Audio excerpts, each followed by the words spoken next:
Welcome back to the channel, and today I wanted to show you the contents of British Airways First Class Amenity Kit.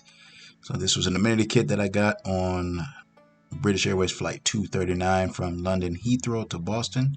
So as you can see here, you got a colorful bag on the inside. The Temperley is the bag there.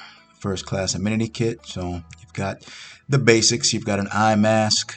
You've got lotions, lip balm by Elemis.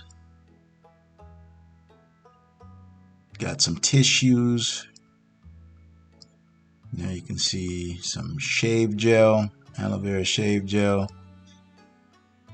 eye cream as well. So you do get socks in this, also earplugs,